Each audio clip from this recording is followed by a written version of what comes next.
Hello and welcome दोस्तों, फिर से स्वागत है आपका फिल्मोलियन में। तो याद रखिए, फिल्मों से पहले फिल्मोलियन। चलो आज तुम्हें एक ऐसी हॉरर ट्रिप पर ले चलती हूँ जहाँ ना भूत है, ना चुड़ैल, ना राक्षस, पर फिर भी जो डर मिलेगा ना वो अंदर तक चुभेगा। अब देखो, घूमने फिरने की प्लानिंग तो हर कोई करता है, कोई गोवा जाता है, कोई शिमला, लेकिन अगर तुम्हारा फ्रेंड बोले चलो जंगल के बीच छिपे एक प्राचीन मंदिर की सैर पर चलते हैं, तो बस उस दोस्त से तुरंत दूरी बना लेना, क्योंकि जिस दिन तुम्हारा पांव ऐसे मंदिर में पड़ा उस दिन तुम्हारी आत्मा भी ट्रिप पर निकल जाएगी। तो चलो मिलते हैं फिल्म द रूइंस 2008 से। तो कहानी शुरू होती है 4 अमेरिकन दोस्तों से। जेफ जो थोड़ा समझदार डॉक्टर, एमी उसकी गर्लफ्रेंड थोड़ी घबराई हुई सी, एरिक थोड़ा बिंदास टाइप और उसकी गर्लफ्रेंड स्टेसी सीधी सादी पर जल्दी पैनिक होने वाली। ये चारों मेक्सिको में वेकेशन मना रहे हैं, सूरज, समंदर और सारी मस्ती। अब पार्टी करते करते इनकी मुलाकात होती है एक जर्मन लड़के मथेयस से। वो बताता है कि उसका भाई हाइनरिक एक पुराना माया मंदिर देखने गया था, लेकिन अभी तक वापस नहीं आया। अब मथेयस बोलता है चलो उसे ढूंढने चलते हैं उस मंदिर तक, और भैया मस्ती के चक्कर में सब तैयार हो जाते हैं। तो ये ग्रुप निकल पड़ता है जंगल की ओर, मथेयस और उसके दोस्त डिमिट्री के साथ।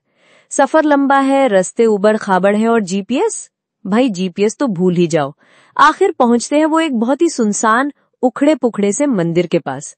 देखते ही लगता है कि भाई ये जगह फोटो खिंचवाने वाली नहीं, ये तो लास्ट फोटो वाली जगह है। अब जब ये लोग मंदिर के नीचे पहुंचते हैं तभी कुछ स्थानीय आदिवासी लोग प्रकट हो जाते हैं, और देखो कमाल, वो लोग गुस्से में हैं, हथियार लिए हुए हैं।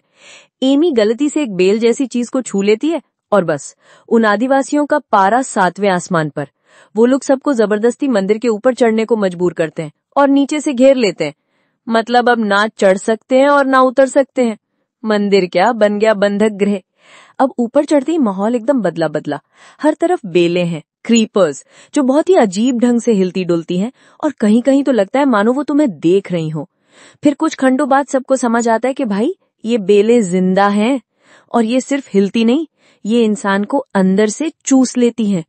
मथियस का भाई हेनरिक जो यहाँ आया था, उसका कंकाल जैसे हालत में कैमरा मिलता है, और खुद मथियस भी एक गड्ढे में गिर जाता है।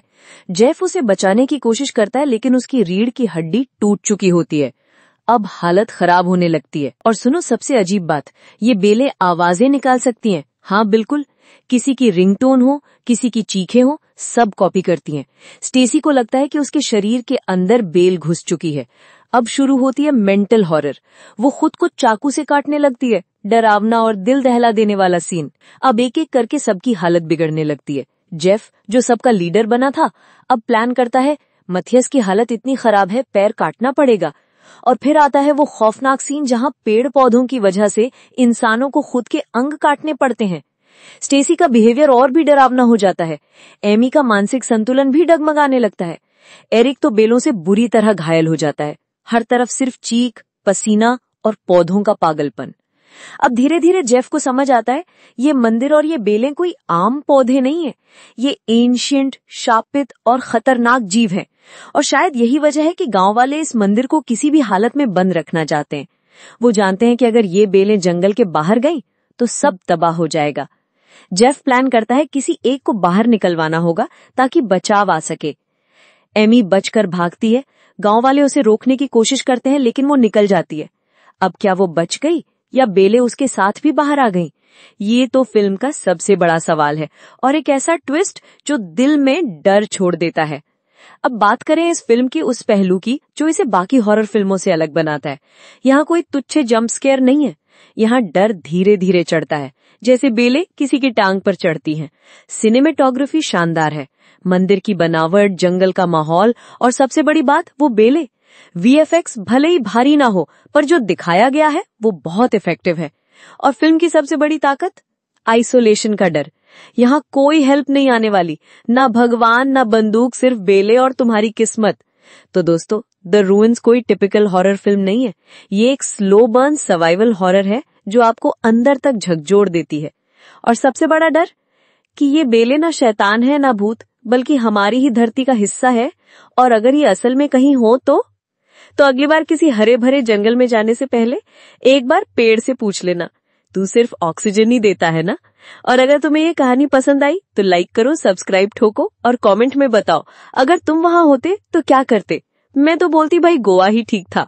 मिलते हैं अगली डरावनी कहानी में। तब तक डर से दोस्ती बनाए रखो और बेलों से दूरी बनाए रखो।